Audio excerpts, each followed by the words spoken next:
Happy Monday and welcome back to the IDP Heatseekers. Tonight is going to be enjoyable. We've been continuing on with our top 10 series, and this one is going to be just as good, if not better, than the previous editions because we are talking safeties tonight. Safeties can be a very fun, enjoyable part of fantasy because these guys can wreak havoc and bring you lots of points. So hopefully we give you 10 bangers tonight that will help you this season as you look to building a contender, whether it's in redraft or maybe you're just using these top 10 rankings as your kind of season long for your dynasties and your guys you want to aim to have. Who knows? Whatever you're using it for, hopefully it helps you. As always, we thank you guys for watching. Like, subscribe, do all those things. Drop comments. If you have comments, we get to questions at the back half of the show. With that being said, I'm joined by two of the most amazing minds that survived Jurassic World. And they're still alive with us because dinosaurs ate a lot of people, I heard, right? Like lots of people died in these movies, and that's always sad. So these guys are still alive, and they're here to help us. Austin, how are you, my friend? I'm excellent. Doing well. It's a Monday and back here again, of course. So that's always a good day of the week. Monday is my favorite day of the week now. But no Jurassic Park for me yet. I haven't gone to see it, so no spoilers, please. There's dinosaurs. Spoilers. That's it. Yeah. Kraig, how are you, my friend? You've got a case of Mondays too? No, well, I'm off the last weekend this week, and I've just been trying to get all that stuff that should be done around the house done when I'm not working. So it's nice to not be working, but also a pain. But I'm trying to figure out what safeties we're going to be talking about here. If we're talking about safety pins, safety dance, the Occupational Safety and Health Administration. There's a lot of different safeties we could be talking about here. So the safety dance would be the best safety to talk about. That's honestly the truth there. And we should do some IDP karaoke. So Craig's going to have to do his best safety dance sing along here soon. I'm not prepared, but maybe some night I can come up with something for you. Yeah, I believe in you. Welcome everybody that does join us at any point. This is we do like to have some fun, and I will say that like I said at the beginning, this is kind of a redraft focused to get you ready because redraft season is very quickly approaching, but this is kind of the top 10 that we see for 2022, right? So if you're one of those guys in a league that maybe has shallower rosters, I've had a few people reach out in the last few weeks based on some of these shows and say, hey, well, we don't we use shallow rosters in a dynasty league, are these safe to use as top 10s for something like that? And I'm like, yeah, I mean, these are the guys that we think are going to be the top 10 in 2022. So hopefully that helps you. But if you guys have questions, we have a Discord channel. Find it over on rotoheat.com. You can hit us up on Twitter. You see all of our Twitter handles here below to the lower corner of our names. We're here to help. So make sure you guys reach out. We would love to chat with you and talk IDP. With that being said, number one on the list was a consensus. We all had him number one. Derwent James from the Los Angeles Chargers. Austin, talk about him. Why is he going to be so good this year? That defense got better. That secondary especially got better. I think in the middle of the field with linebackers, they could probably have improved. I would have liked to have seen them draft, a linebacker. But overall, that defense has really improved. They get J.C. Jackson that they add at cornerback. It's going to help Derwin James lock down, that secondary. So I think he's an excellent play this season. I mean, he's incredibly athletic. Like we all know what the upside for this guy is. We all know what his potential is. We've seen him play. He's excellent in coverage. He's not afraid to come up and make tackles. He's quick enough and explosive enough to get to the quarterback. I mean, they can move him all around the field and he's going to be effective. I mean, that's just what kind of player he is. So for that reason, he was pretty easily penciled into my number one. And then, just kind of looking at your guys' rankings too, spoiler alert, but we all had him number one. And so I think that's just a testament to the kind of player that he is. So you copied off ours. Is that what you just said?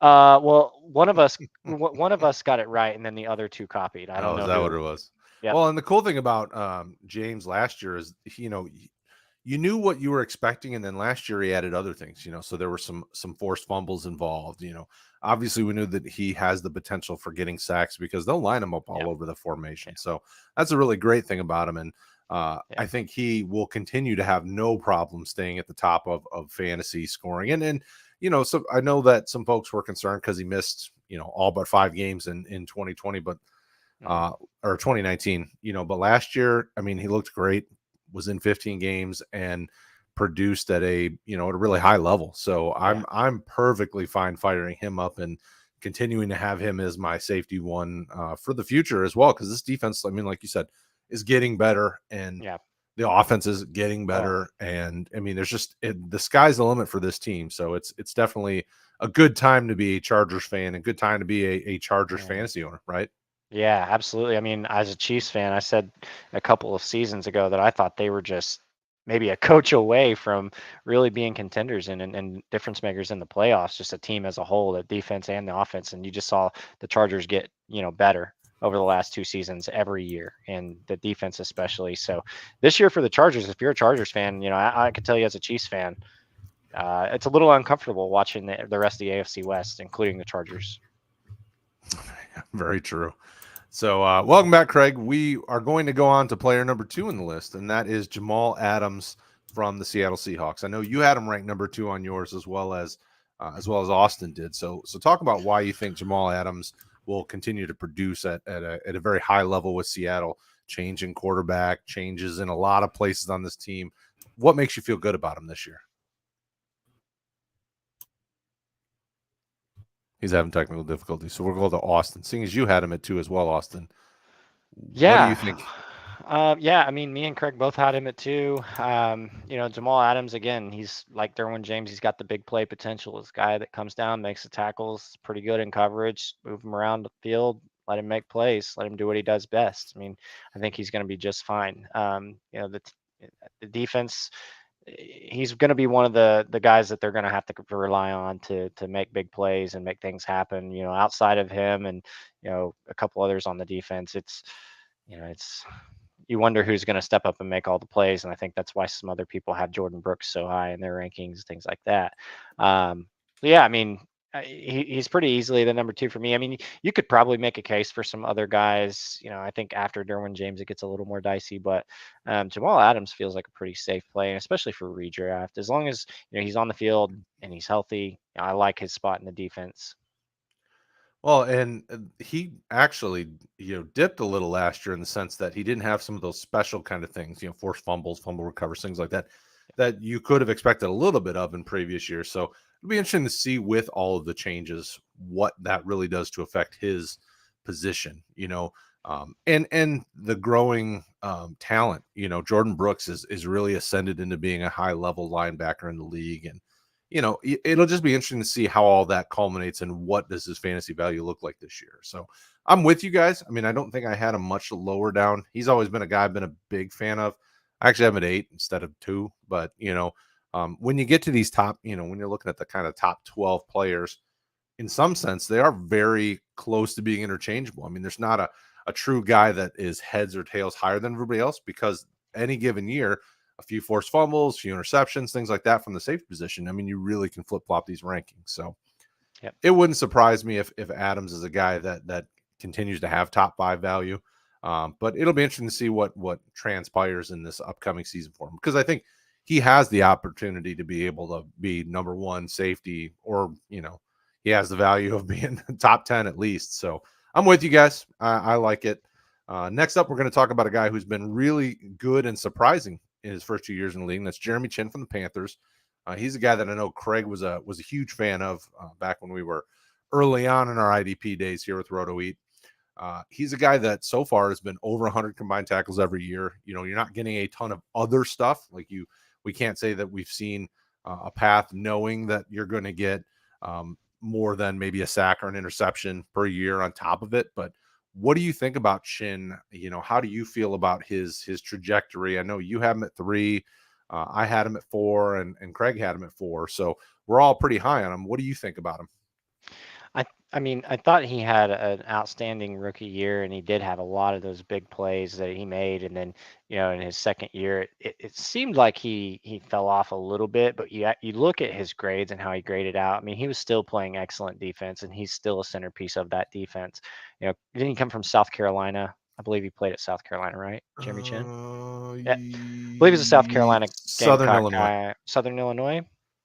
Okay, yeah, they got the uniforms that look like South Carolina. I think Yep. the red and the maroon and the black. But I mean, I watched a lot of tape on him coming out of college, and he was just incredible. I wasn't sure if he would be a linebacker or a safety. He was a little slight for a linebacker, but he plays like one. I mean, he's aggressive. He's got an aggressive style. He's a guy that, with that defense, they like to move him around as well. So, again, all these top guys that we're talking about, these are all guys that are able to move around the defense and make a difference. I think that's the key to, ranking these guys so high. When we start getting to some of these lower guys, you're going to start to see that, while they may be a great value, they certainly don't make the same impact on the defense as some of these, upper echelon guys. And Jeremy Chen is no exception. He's one of those guys who, you put him on the field, you let him do what he does, and he's going to come up big for you. So, for fantasy purposes, like you said, same with Jamal Adams. I would say he's pretty safely a top 5 pick now. Where you rank him 2 to 5, I don't know. That's probably purely discretion, but we have him pretty high at 3, and I think he's a pretty good fit there. Yeah, and he's interesting. I mean, so we're going to rabbit trail just a little bit here because I look at the PFFs and things of the world, and it's hard to really gauge. When you look at a place like a PFF or some of these grading sites, they'll see Jeremy Chin and he grades out okay, right? Like he doesn't grade out spectacular in any one thing. He's kind of in the 70s range-ish, and it's hard for me, when I try to help people go, okay, look at these things, and this will really give you a good identifier of fantasy value, because people love to subscribe to, many different fantasy sites, and there are a lot of great fantasy sites, or many different, stats and analysis type sites. Your PFFs of the world is what I'll use because as the kind of the focal point of it, because they're the big guy. But with a guy like Chin, like you have to, he's the eyeball test guy, right? Like you watch him on the field and you see him produce and you're like, man, this guy's got it. And I was wrong on him coming into it. And like Kraig was absolutely 100% accurate on this guy. I know I think he liked him and Duggar, if I remember correctly, but Wow. I would have to get his input 2 on it. But both guys look the part, and Chin is a guy that you just have to see him play. You have to watch him in that defense, just the way that he matured and the way he plays. I mean, it's hard not to love the trajectory of this player, even though Carolina is still a team that's in flux. I mean, who knows what 12 months is going to do to this team. If that quarterback situation doesn't get figured out, they could have a new coaching staff. I mean, you've heard rumors and all sorts of stuff. So it's like, you don't know what the future holds, but what you do know is that Jeremy Chin is a very good safety and going to be one of the best ones in the league. So I'm a firm believer of the Jeremy Chin hype. And Kraig, how are you, buddy? Welcome back, my friend. It's a mess apparently right now. So no, that's okay. We can hear you. So that's all. That's a good thing. I was actually just ringing your praises because, and you correct me if I'm wrong, I feel like you were big on Jeremy Chin and Duggar in that draft. They both came out, right? Because I feel like that's when we started doing IDP stuff together. I think so. I was hoping you'd remember because I kept saying, I know Kraig got me on this because I was wrong on these guys because I wasn't a huge fan that I recall, and I felt like you were, and I went back and watched and was like, all right, Chin may not grade out amazingly, but he passes the eyeball test. Think about a guy like Jeremy Chin, Kraig. What do you like about him? Because I know he's high on your list just like ours.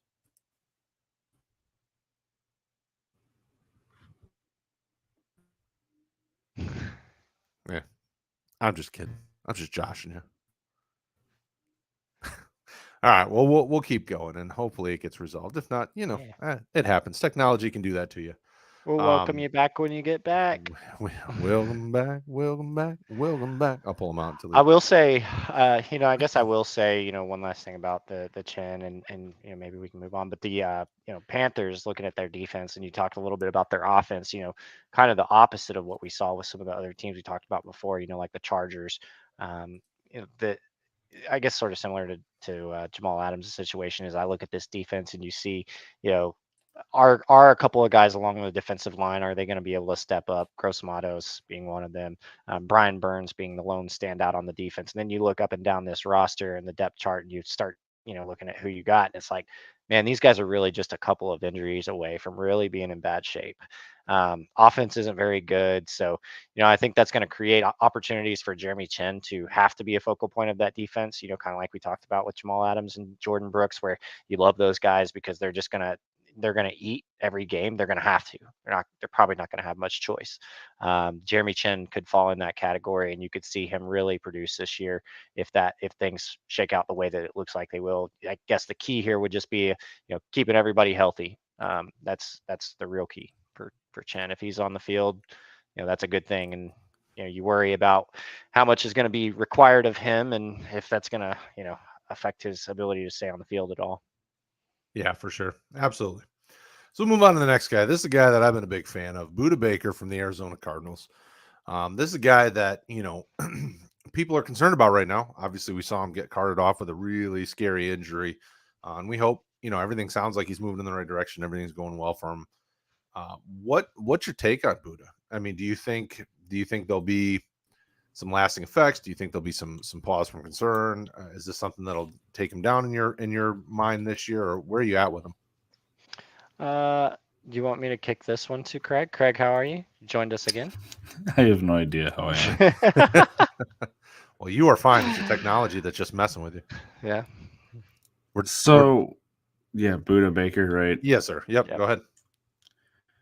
So we've seen before situations where like two potential top 10 safeties can coexist with each other and survive. And we had that. I don't think they were both top 10, but they were both in that top 15-ish, maybe around top 12 with him and Jalen Thompson. Mm-hmm. But that caps his upside for me. And we kind of saw that last year when he has another competent safety. And then whether how much of it's coach speak, I don't know. But they've talked about in camp, they've been having Isaiah Simmons play more safety as well. Again, is it going to be a situational thing where they want to have like three safeties on the field, or is this going to be more of a permanent thing? It's really hard to tell what's going on there with that safety group. And after last year, it just feels like it caps Buda's upside from those amazing years where he was a consistent, top 5 type of guy. And I don't think with the current situation they have there, he's going to fall within that sort of top 5. I have him right at my top 5, so I guess I kind of think he does. But compared to those other guys that we talked about there, I think all 4 of them, well, you've talked about 3 other guys, sorry, 4 on my list ahead of him. Caps are upside comparatively.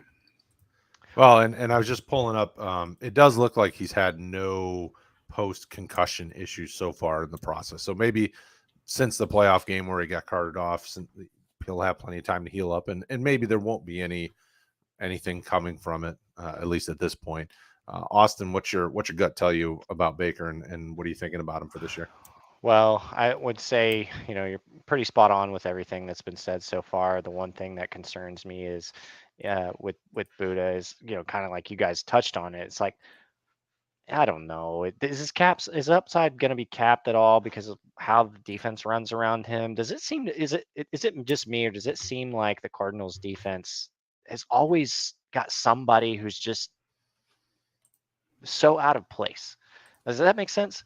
Like one guy who you look at and you're like, why are they doing this to this guy? And the Isaiah Simmons stuff at safety, that's where I would be like, whoa, come on, draw the line here. So I don't know why the Cardinals just seem like they always are just doing something that's totally just weird and out of left field. And it frustrates me when I see things like that. It frustrates me, and it discourages me from trying to, add players like that to my roster. Now, Buda Baker as a player, an individual player, he's talented. He's been great over the years. People have, reaped the benefits of his production. He's been a top producer for a long time. But yeah, the injury concerns are definitely there. I think we know now, whether the NFL is ready to openly admit it or not, that concussions they're a pretty serious deal. You know what I mean? And especially when you see something like that, it is concerning. It is concerning. So hopefully he's better. Hopefully he's had time to heal, and hopefully he's able to get back on the field and stay there. I mean, that's what we all want. Yeah, and I would tell people, if you are concerned, like with what Kraig was talking about 2 competent safeties, kind of the floor I would think for him is 10, right? Like somewhere in the 8 to 10 range, maybe 8 to 12 at the lowest. Upper maybe 3, 4, somewhere in there. I mean, so he's got kind of a safe area here that if he is your safety 1 for this season, he should still be a strong play each week.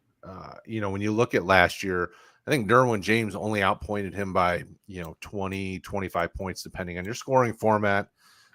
So it's not like it was a significant drop, and I think he finished as like safety 10-ish, if I remember correctly, when I was looking pre-show at the differences in some of these guys. So I'm not super concerned about him. I still have him in this top range, but I've always been a big Buda fan. I think I actually have him as safety 2 in our rankings here for tonight, looking at 2022. So I'm a fan. This next guy I am also a fan of. I think I have him at 5. That's Jordan Poyer from the Buffalo Bills. This guy will continue to be, just an under the radar type guy. I don't know that he's ever been one of those guys that people are like, oh, you got to get him, but he's always been a solid play. Like you play him in your lineups and you don't feel super disappointed. I think ever since he was 26, I think probably for like the last 3-4 years, if I remember correctly. Kraig, I'll start with you because it appears as though you're good with us at the moment. What's your take on Jordan Poyer? How are you feeling about him? So I think that underrated aspect comes from the fact that, the first 4 years of his career, he bounced around and didn't really do a whole lot. I think he was either 7th round pick or undrafted, and he originally was like Cleveland and then Philly, or Philly and then Cleveland. And then when McDermott took over with the Buffalo Bills, he was a priority guy for him, and a lot of people were curious as to why. McDermott clearly saw something and had a plan for him, and he's been amazing since he really got to Buffalo in 2017. He's had 93 as the fewest combined tackles that he's had in a year, and that was last year, and he's just been a consistent top 10 safety option. He gets you tackles. He also gets you big plays and interceptions, pass deflections, tackles for a loss. He's going to get you, 5 of those or so a year. The guy's just all over the place and used accordingly, and I just love him as a player. Dynasty, it's a different story, but in redraft, I'm all about him still. Austin. Yeah, I'm with it, and I'm looking at this, this depth chart here and this roster that they put together on the defensive side. We know what they are on offense, one of the top offenses in the NFL with Josh Allen. But you look at that defense and the pieces that they've added, getting Von Miller, Daquan Jones, who's actually really a pretty decent, pass rusher, a good guy in the middle, Ed Oliver, the same, Greg Rousseau. And then you look at the back end of the defense. I mean, you got Poyer, you added Elam, who's just, I thought was an excellent prospect, one of the top cornerbacks in this class, Tre'Davious White, Micah Hyde, and Teron Johnson. I mean, that's a pretty star-studded lineup, if you ask me. And, we'll get to this later in one of our, future episodes, but I did go check out our rankings on our team rankings. And I will say, Kraig and I both agree that Buffalo Bills defense is going to be pretty stinking good this year. So with that said, I think that he's a critical piece of that. You worry about his age. He's getting up there a little bit. So in Dynasty, he's probably not, a guy that I would rank as high, but if you're looking for an instant producer and you're a contender, he's your guy, and especially in redraft, which is essentially what redraft is, right? You draft the best players that are going to produce, and that's why we got him in our top 10. We all kind of agree that this is a guy who should produce this year at least, and he's done it pretty consistently. So I like Poyer quite a bit. He would not be, and this is probably a conversation to break down on another show, but I'm going to just bring this kind of hot take here. It would not surprise me if he is one of the top safeties for another 3, 4, 5 years. I mean, the dude, what is he, 30? Yeah. 31. I mean, going to be 31. Is he going to be 31? I mean, this, safety, as long as you keep yourself in good shape, I mean, you can play safety for a significant amount of time into your 30s. I mean, even 33, 34, I could easily make the case that a guy like him, if this team stays intact and the defense stays the way it is, Poyer could be a guy that survives and still produces at a high level for a few more years. So, and it's probably more so because we just keep underrating him, right? Like in my mind, it's like this guy just continues to prove people wrong. So we say, oh, well, he's hitting the 30, the 30 plateau. We got to be careful. He starts to fall off, and this guy will just keep producing, and it'll drive everybody crazy. I've targeted him in a few dynasty leagues because I could get him for cheap, just as a nice piece to have in that secondary on my defensive roster in IDP. And I don't hate it. I mean, for the longest time, I really wasn't a big buyer of him his first couple years of producing. So I was like, I can't see him doing this for long. And then all of a sudden it's 4 years later. It's like, all right, I was wrong. Yeah. Move on. Is he a guy that his play is conducive for him to have that long of a career, do you think? I don't see why not. You don't see him, at least from what I've watched. I haven't watched every single Bills game every single year, but he doesn't seem like a guy that takes a lot of bad angles. He's not normally getting a ton of injuries. I mean, throughout the season, obviously everybody's hurt and dinged up or whatever, but he just seems like a guy that I think can handle the workload with what they have on defense around him. I mean, like you guys have brought up. So I could be wrong. Obviously, I'm not paid to do this professionally. I don't work for the Buffalo Bills, but Kraig, what are you thinking? Well, I mean, last year he was number 2 in overall points and number 3 in points per game. So, again, he's not a guy that has high mileage because he's only really been used consistently for 5 years now. 15 and then 16, 16, 16, 16 games played. So, he doesn't have that wear and tear of a guy that, from 2013 when he was a rookie. He's been playing constantly since then. Right. He's clearly smart and he knows the defense. He's a fit in the defense. So, 3 or 4 years, it's tough to say, but I don't know why for the, the next year or two, at least he can maintain a high level of play with a team where, he's a defensive leader and clearly they have big aspirations. They do, for sure. All right. So next up is a guy that hasn't been producing for a long time, but that's Minka Fitzpatrick from Pittsburgh. So he has been with Pittsburgh for, I think this is, he's been with them for 3 years, like 2.5 years when he got traded from Miami to Pittsburgh, but really broke out last year. So I think he had over 120 combined tackles, if I recall, got some pass deflections, did some of those things. Kraig, I'll start it with you. What are you thinking about Fitzpatrick, and was it an anomaly, or are we going to expect more big things from him? So he's really, prior to last year, been a big play dependent kind of guy. So if your scoring is conducive to that, that's great. But other than that, and you could go back and probably listen to prior shows, have not been the biggest fan of him on here because of that.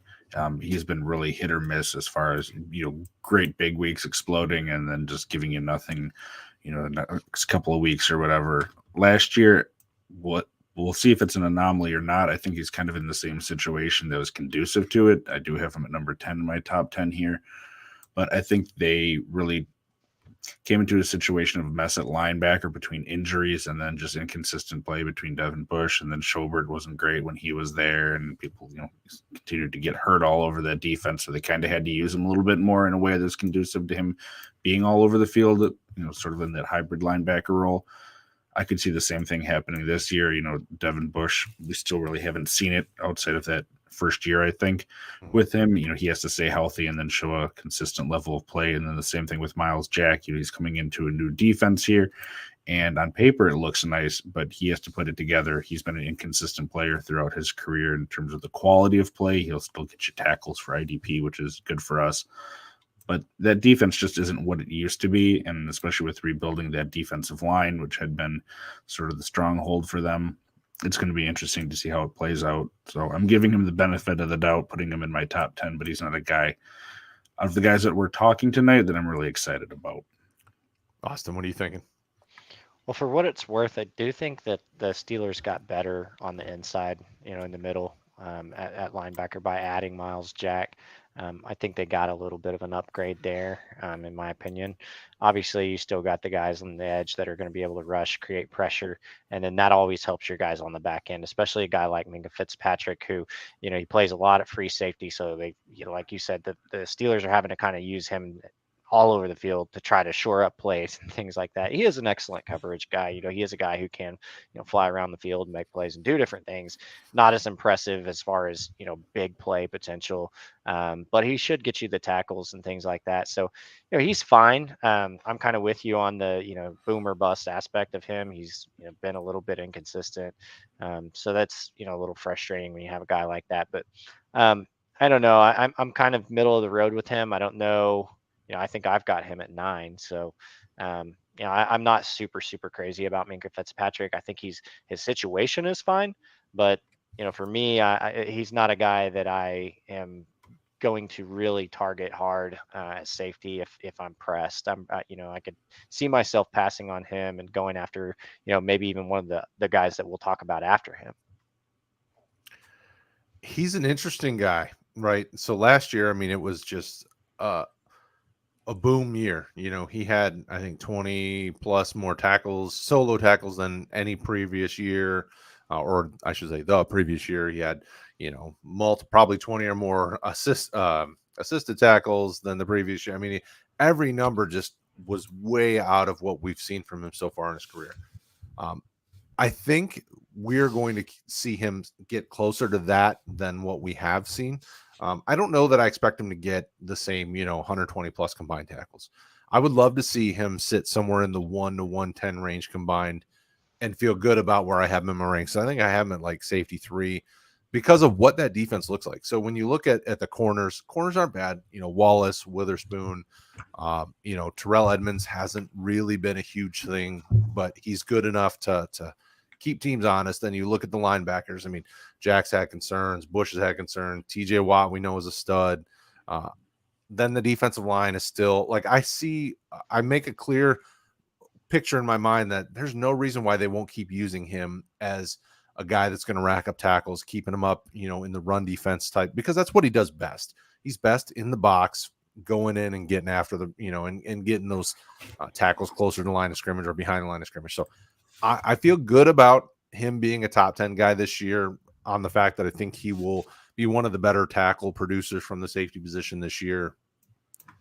If any of these other things happen, so if Miles Jack takes the next step with the new defense, if Devin Bush stays healthy and sucks up tackles, I mean, that will just criminally ruin the value of it and make my rankings look ridiculous, right?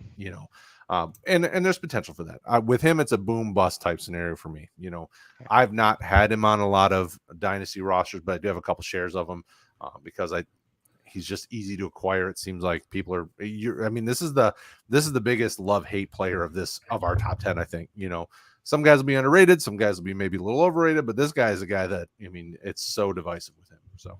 Yeah, for fantasy purposes with him too, I will say, like, just out of respect for his game, I think he's a better difference maker on the football field in real life than he is in fantasy, and I think that's kind of where I'm at with him. Could be, yeah. That's a fair point. All right, so next up, number 7 would be Kyle Duggar from the New England Patriots. This is a guy that finished outside of the top 12 safeties, so we're expecting him to kind of push himself into that conversation. Let me look at who had him ranked highest. It looks like you guys both have him at 8. All right, so I'll start with Kraig. Kraig, why is Kyle Duggar going to be a top 10 safety this year? Well, when you look at average points per game that he played in last year, he was a top 10 safety, which I like to see. That Patriots team, I'm still really confused. I think Belichick is too, what they're doing sort of with their safeties and their linebackers for the players that they have. They have that whole slew of just weird odds and ends that I think he likes to rotate out based on the situation when he's able to for linebackers, and he likes to use 3 safeties on the field when he can. And Duggar's a guy that can play in the box. He can go out deep, and he showed last year he has a lot of that versatility, and he had sort of a breakout year comparatively. He didn't get you anything like in terms of sacks, but he had interceptions, pass deflections. He had over 90 combined tackles, a couple tackles for a loss, and I just see him taking another step here while he's getting that confidence. And, he looks like a guy. That's when he was drafted. A lot of people said, well, he probably went higher than people would have thought, but Belichick does that a lot, and he was a Belichick type of guy where he's a smart player from a small school that knows how to get it done, and that's sort of what I'm seeing him do is progress in the NFL after that first year. He started most of the games that he played in, which was 15 games, and I see him taking another step this year. Austin. Yeah, you look at his numbers from year 1 to year 2, and I can tell you literally almost every single category he was better. You look at the tackle numbers, they went up, the assists went up, his missed tackle percentage went down, things you love to see. He was targeted more, and his reception percentage that he allowed went down. So, he's just got a lot to love about him. You love to see the progression that he's making. He is a guy that I've targeted a lot in Dynasty because he is a guy that I think is going to continue to take steps forward. And so I want to try to grab him as early as possible, if I can, and stash him and have him on my rosters because he's a guy who I think is only going to develop and get better. So, yeah, I love him. I think, top 10 is fine. He's one of those guys that, we were just talking about Minka Fitzpatrick. He's one of those guys who I could justify like, yeah, give me Kyle Duggar. Let's see what he can do. The defense around him, I think, his cornerbacks are fine. Jalen Mills, Malcolm Butler. Malcolm Butler's had his day. He's still fine player in coverage, and he's got a veteran presence there with Devin McCourty, a guy who just always seems to be doing the right things on and off the field. He's an excellent player, good leader. So I think he's got the right guys around him to help him grow. And then obviously having Coach Belichick, as a coach, he's just a phenomenal coach. So Duggar, I like him. I like his situation. I like that he seems to be progressing. He's not a guy that I think is going to regress. So for that reason, I think he should be, pretty solid in the top 10. Yeah, it'll be interesting for me. The thing I'm more interested to see as we go over the next few years is what do teams using 3 safeties? I mean, because you're starting to see it more and more. I think it really became more prevalent the Chargers Ravens playoff game a few years back when you really started to see 3 safeties kind of become more commonplace. What does that do to fantasy? Does that make more safeties relevant, or does it cannibalize things, or does it, that'll be, I think, the fun thing to really dig into as time goes on. I like Duggar. I think he's an interesting kid, good play style. You can put him in coverage. You can get him in the box. So I think that really does open him up to the opportunity. Next up, Antoine Winfield from the Tampa Bay Buccaneers. This is a guy that I know Kraig was a fan of. I do remember very much so those conversations. So I'll start with Kraig. Tell us about Antoine Winfield and why he's going to continue to be an awesome fantasy safety. So in terms of points per game, he was number 1 last year using our scoring. He's a guy that is all over the field. He's a smart player in terms of, comes from that NFL bloodline. He sort of almost feels like a clone of his father, who had a long, prolific career, mainly with the Vikings in the NFL. He's on a team that is competing to win now, and to be able to compete and get that starting job in his rookie year 2 years ago, and then up his game again this past year. He's just a guy that I'm seeing continue to ascend, and he's a guy that I think Austin had him slightly higher than I did, but yep, he's a guy that I just love to have here, and I could make the case that I could put him up at 5, ahead of Baker and Kershaw, I don't think we've talked about yet, but he's a guy that I have all over the place because he was my top safety in that draft class, 2020 draft class, and I feel pretty good about that to this point. So I have him all over the place, and I'm just a really big fan of how he plays that smart, aggressive football. Austin, anything you want to add to that, or did Kraig wrap it up? He nailed it. I would just say the smart. Not just how tough and physical he is, but how smart he is. That's one thing that really stands out to me about Winfield. And so, yeah, big fan of his. All right, so let's move on then to Justin Simmons from the Denver Broncos. This is a guy that's been with Denver since he came in the league in 2016. Tends to get you somewhere in the 80 to 100 combined tackles. He's going to get you, some interceptions. He'll get you a little bit of everything. This team is a team that's in transition, though. He'll be interesting to see how he fits into the top 10.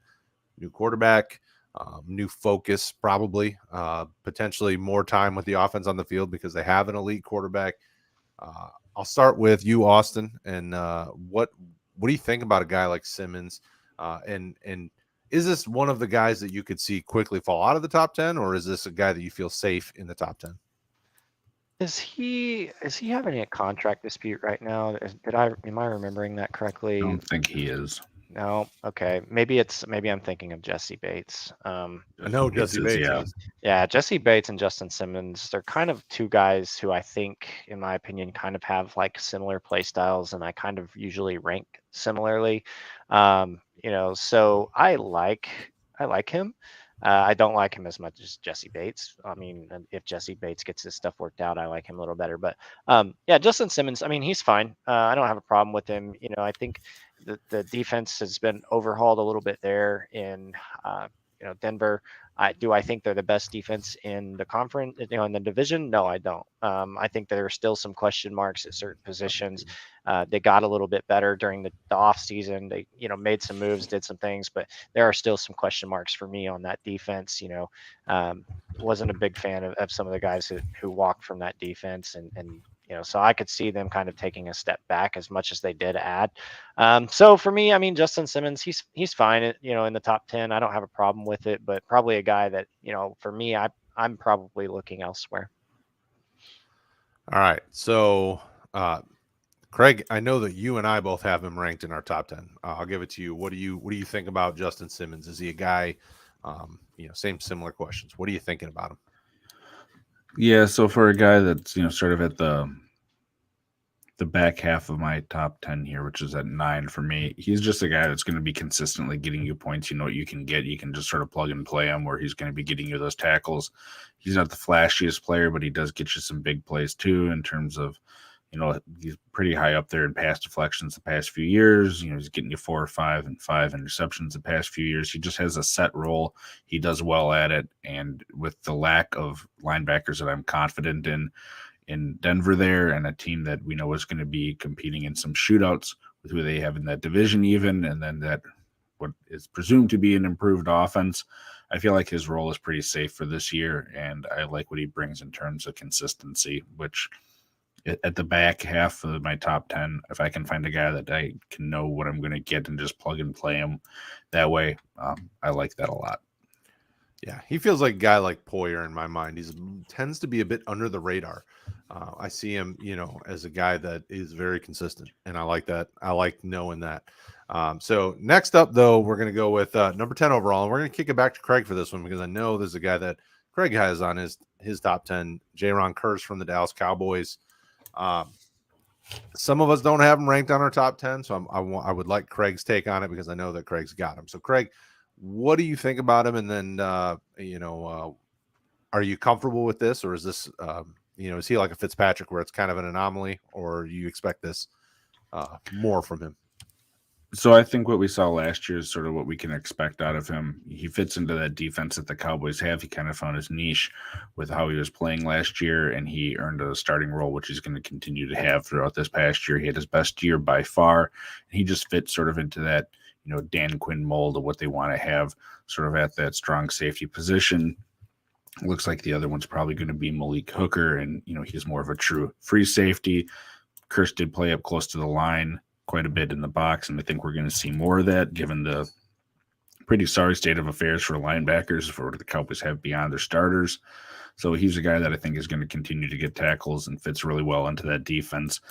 If you're talking about dynasty, you know, I'm not as high on him, but if we're talking about just another year, a guy that I think is flying under the radar, and you could probably get, you know, at the back half of, you know, the top 20, 24 safeties, and have a potential safety one. He's the type of guy that I think you can target that late, because even more so than Poyer or Simmons, he's a guy that people don't really know the name of. You know, they saw his name up there. He finished really high in terms of total points and then points per game with our scoring. You know, I think he was in the top 10 both ways. So under the radar, but just a guy that showed up, and I think is going to do the same thing because that Cowboys defense really hasn't changed a whole lot.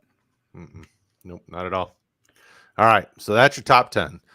Before we get to some Q&A, because I did see there's questions, I want to bring us some honorable mentions, because when we were putting together our top 10, obviously we just took the consensus of the three of ours top 10. There were some guys that got left out that I think we could make the case could slide into the top 10 pretty easily. So we haven't done this on any other show, but with the safeties the way they are, I want to make sure I brought them up. We've got 4 guys: Harrison Smith from the Vikings, Javon Hall from the Dolphins, Jesse Bates, contract troubles with the Bengals, and Kevin Byard from Tennessee. Austin, I'll start it with you. I know Holland is a guy that you're super excited about this year. So sell us on why Javon Holland's going to be in the top 10 this year. I think a lot of guys, obviously he's a guy that, you know, a lot of people are targeting in their dynasty formats. He's a young guy. People are trying to capitalize on the youth. He seems like, you know, he had an outstanding rookie season, looked really good in that defense, but you look at the defense around him. I mean, he's got some pretty good players in that secondary to help him out. And then he's got some other guys around him on the front lines. You know, I think their linebackers are pretty decent. So they could probably get better in the middle. I think Channing Tindall may be a bit more of a difference maker than what people are expecting. So he's a guy who, you know, I'm targeting in a lot of my dynasty leagues. But yeah, Javon Holland, he's a guy who I think that everyone's got that dynasty mindset on, but who could come up big and redraft and who could really show out. Like, the defense around him is excellent. He's an excellent player. I love his game. He's a guy who, you know, he should continue to get better. And so for that, he's a guy who I could see just, you know, has the potential to sneak into that top 10. And that's why I had him at 10. I'm a fan as well. The thing that'll be interesting for me is what this team looks like and how they deploy this team, because, you know, new coaching staff and everything. I'm not really concerned. I think he definitely pushes for that conversation. You know, if any of these guys that we have concerns about, you know, the 1-year wonder kind of guys like Kearse or Fitzpatrick, you could easily make the case that a guy like Javon Holland or some of these other younger guys jumps into that top 10. So I'm with you. I think he has potential. I didn't put him on my top 10. Him and Jesse Bates were your two, and then Kevin Byard and Harrison Smith were my two that weren't in the top 10 once we got all things squared away. Kraig, on the other hand, had this top 10, maybe not in this order, but he had all 10 of these guys. So you and I had a couple outliers, and I wanted to bring them up. Byard has been consistent. Jesse Bates has been pretty consistent on a team that's really strong. That contract will be something to keep in mind about. That's kind of what kept him out of my top 10, just because if he waits at all and he misses some games, I mean, that messes everything up. And then Harrison Smith was on there for me just because it seems like all he does is continue to produce, even though he's getting a little bit longer in the tooth. I would expect at least one more solid year out of him. I know they've drafted Lewis Seen and some other guys and they making changes on that defense as a whole. So I think all of these guys have potential, and they're definitely intriguing options. And if any of them made it into the top 10, and some of these other guys that we have in the top 10 fell out, I wouldn't be the least bit surprised, because they're all very talented. But also, that being said, I think as the league continues to play more 3 safeties on the field at a time, it wouldn't surprise me, if there are other guys that aren't on this list. I mean, when you look at, so pre-show, I was looking, kind of that weekly average points per player, and it wouldn't surprise me if we see a guy on here like Jonathan Abram from the Raiders. He's been does a pretty good job on average per game, getting good amount of fantasy points, but been up and down. Consistency would not put him in my top 10. I mean, so he was another guy I thought about as we were looking at this top 10. So these are the honorable mentions. The others are the top 10. We do appreciate you guys liking, subscribing, listening, hanging out with us every Monday night. We want to get to some questions though, so we are going to stop this portion of the show. If you're listening in audio format, would love a rating and review, 5 stars, all that jazz. Show the algorithms that what we're doing has some value in your world. Thank you guys as always, and we are now going to jump to the Q&A. Don't forget, Tuesday nights we got Dynasty, Thursday nights we got Devy. Season's coming rapidly, so make sure you look us up, find us, watch us. YouTube Shorts, we're starting to pump out some of those as well. So we got a lot of content for you. rotoheat.com as well. We'll see you later. Q&A time. All right, Anthony, I appreciate you hanging out with us, brother. I do love seeing you in the chat. Cameron Curl's rookie season began slowly until Landon Collins went out with an injury. After that, he posted career highs in individual tackles, interceptions, and sacks. Last year, when Collins was back from injury, Curl put up slightly lower numbers. With Collins now out of the picture, how far will Curl ascend in your rankings? rotoheat.com, you will definitely see what our rankings look like. But I'll start with you, Kraig. What do you think about Curl with Collins out of the picture? I think that if they have useful linebackers this year, more than just Cole Holcomb, that the linebackers will probably eat up more of that than just the safeties. I mean, I think what we've seen out of Curl is sort of what we can expect. Seems like it's probably going to be him and I think Bobby McCain, who was also there last year. So Curl I like. I don't know where he is off the top of my head with my rankings. I definitely probably guess he's in the top 20. I don't know that he's a guy that I would like as a safety 1, but if he's a safety 2 on your team, yeah, I mean, I would certainly like him as that. And we've seen he has a really nice ceiling for probably what you got him at if it's any sort of a dynasty league, because he probably picked off of waivers. Austin. I like Curl quite a bit. I mean, he's a guy who I've pretty consistently drafted. I really liked his potential, coming into the league. And then when he got the opportunity his rookie year, he really showed that he was a guy who could play and who could make a difference.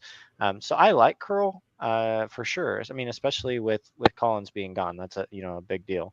So I like him. He obviously didn't sneak into my top 10. He's still a guy who falls probably just outside of that, maybe in that 20 range.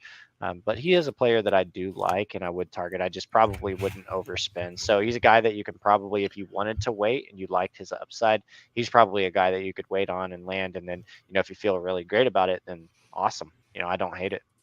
Well, I guess the question would be, is this if you're looking for depth or a guy that you feel could maybe give you some good startable weeks, what are you paying for a guy like Curl? So Anthony's bringing this player up. Maybe he's potentially got him already in a dynasty or something of that format. What are you doing to acquire this guy? Or trade him away? Do you feel like he's hit kind of the peak of what we're expecting to see out of him? What are you doing with him as a player on your roster, Kraig? I think it's really hard to say. Like, a lot of these safeties, if you're sort of getting to the back end of safety twos, you're running into a situation where there's a lot of guys that can get you that sort of production, especially with the more frequent use of the three safeties that you mentioned in the league. Price, again, it's going to depend a lot on your scoring system, depends on what you need, but my best advice for that, without knowing off the top of my head, go to our rankings on RotoHeat and sort of see the guys that we have around him. But if he's on my team and I have him as a safety too, I'm probably just holding on to him unless someone's going to overpay, because again, the acquisition cost is probably quite low. He's a guy that you can just hang on to, and I think probably get that nice consistent production as a safety two for a number of years here yet, as Washington sort of figures out what's going on in that defense. Yeah, and when you look at the roster, I mean, obviously we know they've got elite offensive linemen, right, or defensive linemen, linebackers. I mean, they have two that should be startable, right? Jamin Davis in year 2 should take a step, and then Cole Holcomb we know is solid. But after that, I mean, when you look at the corners and the safeties, I mean, Curl is probably their best secondary piece when it comes to short tackler, guy that you feel good about when it comes to racking up the tackle. So it wouldn't surprise me if he stays somewhere in the 80 to 95 combined with a couple pass deflections, and that's kind of what you expect. So he probably stays that way for a little while because this team has other holes that it needs to address, especially in the upcoming years. So he could still be on this roster and be a back end guy. I wouldn't be selling him because there's just there's not a lot of hype around him right now. Like if he gets hyped up a little bit or maybe has a great start to training camp or into the season, maybe you can move him if need be for something. If you're trading for him, you shouldn't have to pay much either. I mean, quite honestly. So definitely an interesting guy to target because there is value and you should get a better return on your investment potentially, but it's going to be hard to do a lot with him either way just because there's not much going on with him. It's a great question, Anthony. He's a fun name to think about and talk about. And Evan, by the welcome. way, go ahead. By the way, we do have him ranked, just consensus between the three of us. We have him ranked. I think he averages out around the 16th overall safety. So mid safety too. There you go. Yep. Fun fact. Now you know. Evan, welcome, my friend. Without Peppers, who, if any, is the safety to have in the Giants in redraft and in Dynasty? So let's pull up the Giants team at the moment. Because off the top of my head, I am drawing a blank. I'm a big fan of McKinney. I drafted McKinney out of college and came out of Alabama, and I like having him on my teams. I've held him. His value isn't super high. It hasn't been super high. I mean, he had the 1 year that he wasn't productive. Logan Ryan was there, and obviously Peppers, and so they had three safeties who could play. But yeah, he's a guy that I like. I don't know. I mean, maybe Dane Belton is kind of my favorite just because he's the rookie that this team drafted, right? New coaching staff. They brought over everybody new. I don't say he's the guy to own in redraft, though. In redraft, it's got to be Xavier McKinney. Julian Love was injured, right? Isn't he coming back from injury again? That I'm not sure of. I'd have to look. I feel like yeah. He was, yeah. So that was what I was thinking correctly on that. Yep. So it's probably got to be McKinney just because that's what is healthy and starting for the moment. I would say Dane Belton could be a guy that quickly becomes a thing if injury happens. Definitely a name to keep on your list. Kraig, what Giants safety, if any, are you targeting in redraft or in Dynasty?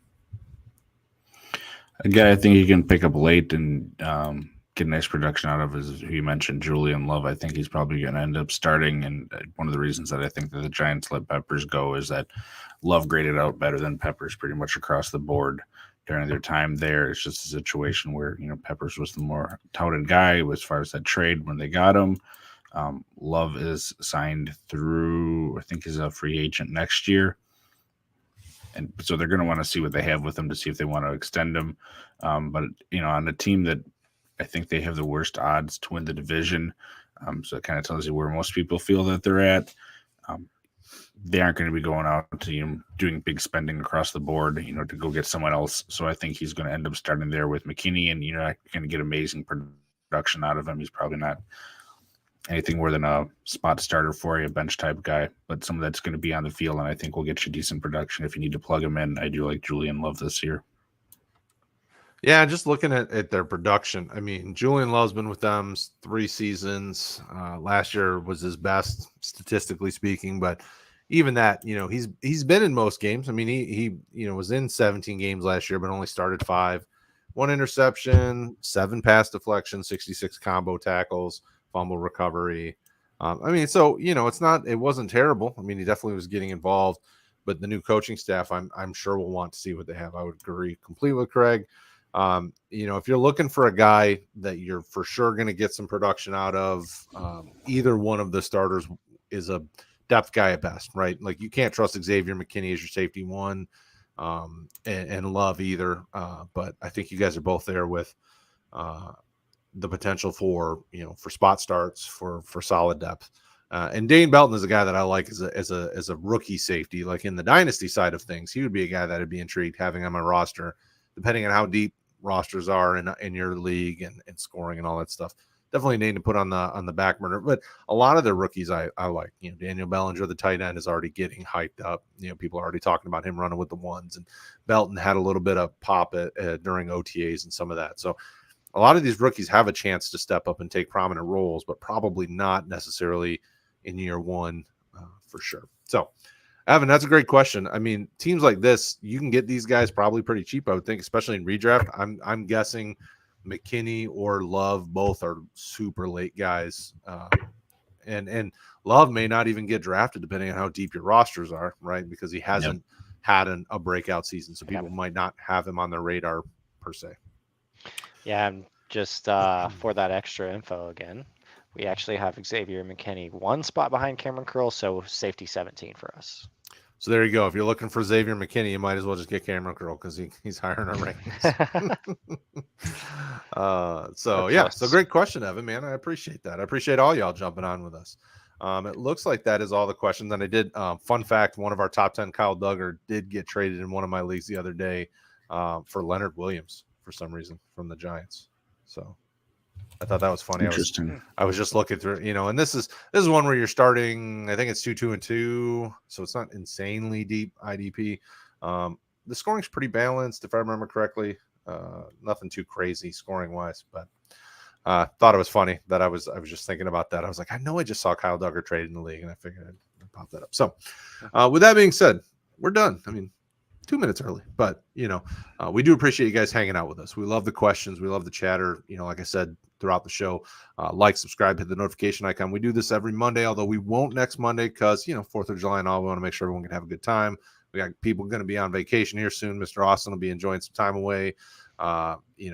As we wind down the off season, we're still going to be here on Monday nights up until start of the season. So we still got a little bit more time together, and then throughout the season we'll have our rankings on the regular. We'll do waiver wire stuff. We did waiver wire stuff last year if you weren't with us. So we'll help you out throughout the season with IDP content. And at any time, if you need us, you can find us on Twitter. You can find us on Discord. The Facebook community grows every day. We've got people trying to join the Facebook community. So it's a great place. We are very welcoming and encouraging and want to help y'all get better at fantasy football, at IDP, at whatever your fantasy football league looks like. We're here to help you. So we thank you guys as always. Gentlemen, stay classy, stay safe. We'll see you later.